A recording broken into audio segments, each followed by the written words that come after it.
అందరికీ నమస్తే. అందరికీ ఉగాది శుభాకాంక్షలు. మరి మనము ఈరోజు వెల్దుర్తి గ్రామ దేవత అయిన ఎల్లమ్మ గుడి దగ్గర ఉన్నాము. మరి వెల్దుర్తిని అనుక్షణం కాపాడుతున్నటువంటి ఎల్లమ్మ గుడి దిక్కి ఉదయమే భక్తాదులు వేలాదిగా తరలి వచ్చి వారి యొక్క మొక్కులను తీర్చుకోవడం జరిగింది. మరి ఈరోజు ఉగాది విశేషము వచ్చేసి ఉగాది పచ్చడి, పంచాంగ శ్రవణము. మరి ఉగాది పచ్చడిలో ఏ విధంగా అయితే షడ్రుచులు కలిసి ఉంటాయో మానవ జీవితంలో కూడా ఈ విధంగా కష్టాలు, సుఖాలు, లాభాలు, నష్టాలు అన్నీ కూడా మేలాయింపుగా జరుగుతుంది. ఉగాది పచ్చడి మనకు తెలియజేస్తుంది.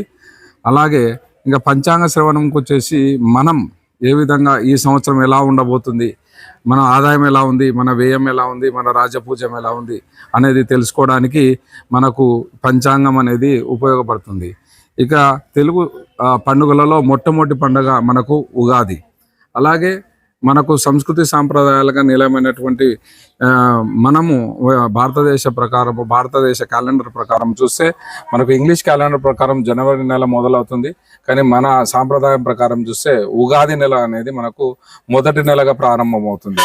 కాబట్టి మరి ఈ ఉగాది ప్రతి ఒక్క కుటుంబాలలో సుఖ సంతోషాలు ఉండి అందరూ కూడా ఆయుర ఆరోగ్యాలతో కనక వస్తువులతో అందరూ వెళ్ళించాలని చెప్పి మేము క్రాంతికరణం నుంచి కోరుకుంటున్నాము. నమస్తే. అందరికీ నమస్తే. శ్రీ వాసనామ సంవత్సర ఉగాది శుభాకాంక్షలు.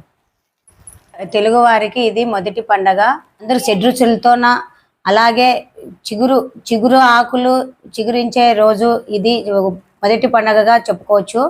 అలాగే ప్రతి ఒక్కరూ ఈ ఉగాది పచ్చళ్ళలో షడ్రుచుల్లో ఉప్పు, కారము, చేదు, పులుపు, తీపి అన్ని రుచుల్లో కలిసి ఉండేలా అందరూ సుఖ సంతోషాలతో కుటుంబ సమేతంగా అందరూ కలిసిమెలిసిగా ఉండాలని అందరినీ కోరుతూ ఉగాది శ్రీ వాసనామ సంవత్సర ఉగాది శుభాకాంక్షలు.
ఉండేది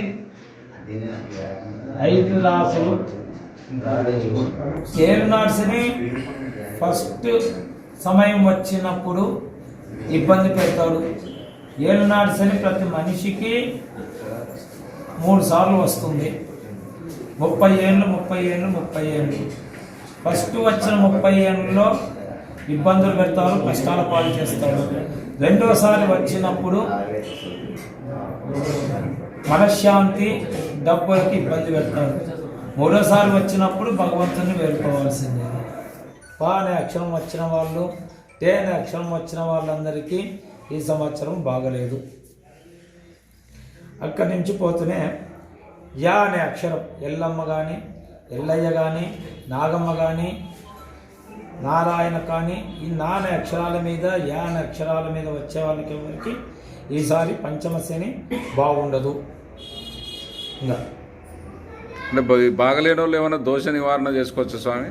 దోష నివారణ శంకరుడు, దాని మించి ఏ బాబునాడు అన్నీ చెప్తాం, అన్నీ చేసుకోవాలి శాంతులు అని. ఏమి కావు శంకరుడు. నవగ్రహాలకు అధిదేవత శంకరుడు కాబట్టి ఓం నమ శివాయ. లేట్